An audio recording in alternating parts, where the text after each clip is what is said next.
Today, Republicans are again attacking a Democratic colleague just because they don't like what she has to say. My Republican colleagues go on and on about cancel culture, and here they are today trying to cancel someone. This body needs empathy and compassion for all people, not just people that look like the majority of my colleagues on the other side of the aisle.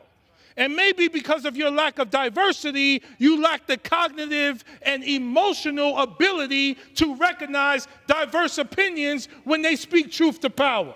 Congresswoman Tlaib is entitled to the same constitutionally protected freedom of speech and expression that every other American and every other member of this body has. And this resolution is an attack on that fundamental right. It is glaring hypocrisy when you have Republicans on the other side of the aisle trying to create definitions and say Rashida wants to annihilate people, when Max Miller himself went on TV and said Rashida Tlaib has I don't even want to call it the Palestinian flag because they're not a state, they're a territory that's about to probably get eviscerated and go away here shortly, as we're going to turn that into a parking lot. Nobody condemned him on that side of the aisle. What is true here is that every single one of them has not acknowledged the fact that Palestinians are dying in the tens of thousands, but will continue to say it is us who are not acknowledging humanity. Rashida will stand strong. Gentlelady's time has expired. The Palestinian movement will continue for liberation until every single Palestinian has the right to live Gentleman from Maryland in liberty. is recognized.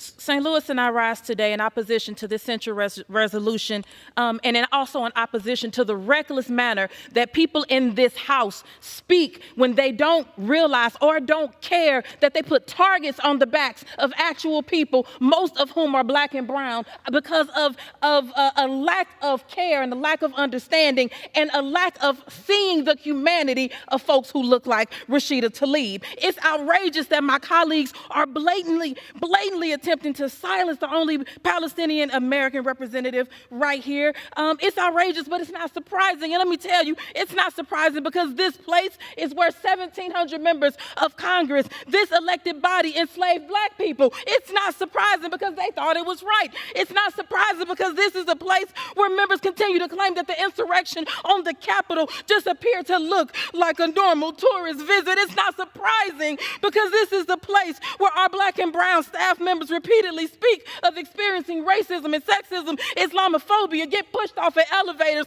xenophobia, and more right here in this workplace.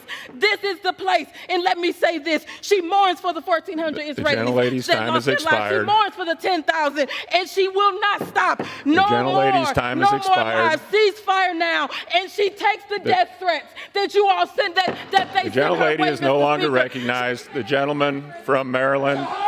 To her, the desire to save lives is greater. Gentleman from Maryland is recognized. That's what I said.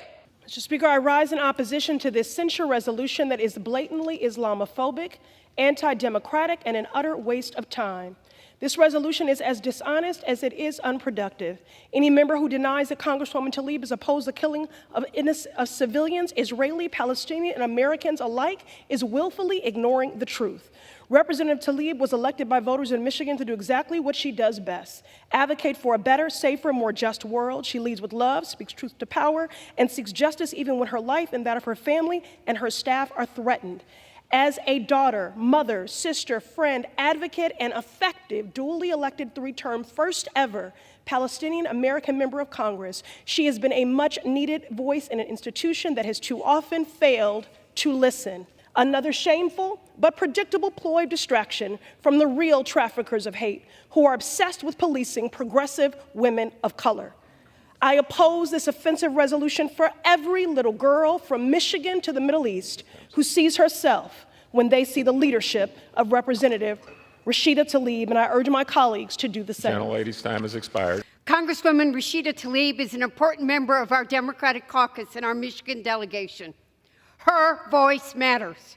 She is the only Palestinian American in the Congress, and this is a representative body. Her perspective represents many that her perspective reflects many that she represents, especially when it's not twisted.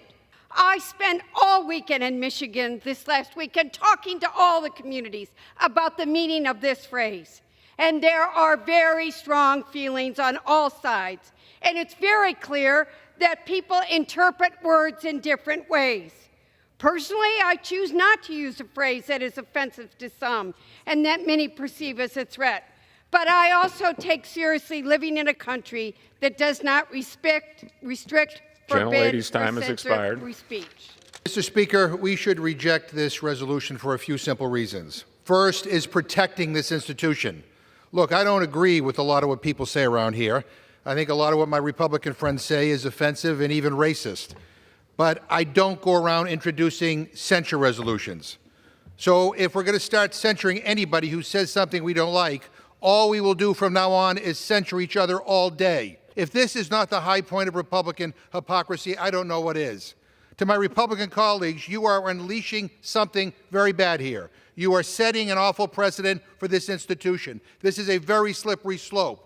And I strongly urge a no vote on this resolution to protect this institution, to protect freedom of speech, and to reject this majority's cynical attempts to divide and distract America. And I would just say to my Republican friends, if you don't like listening to people you disagree with, get a new job. Mr. Speaker, I rise in opposition to this resolution. First and foremost, can we please stop misrepresenting Representative Tlaib's words?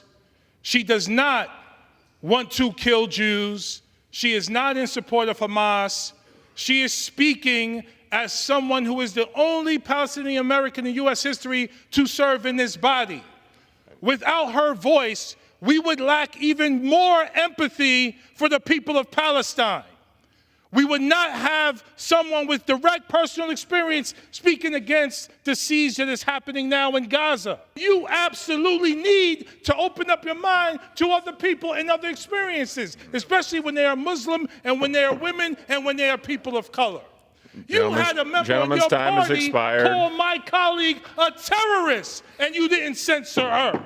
But we're having this conversation now about your interpretation of words. Members are reminded to direct their comments to the chair. Mr. Speaker, on October 7th, Hamas terrorists paraglided into a music festival and began an unprovoked spree of violence. Babies were beheaded, young girls raped, hundreds kidnapped, and many murdered in vile ways. To compare a modern democracy with a repressive terrorist state is wrong.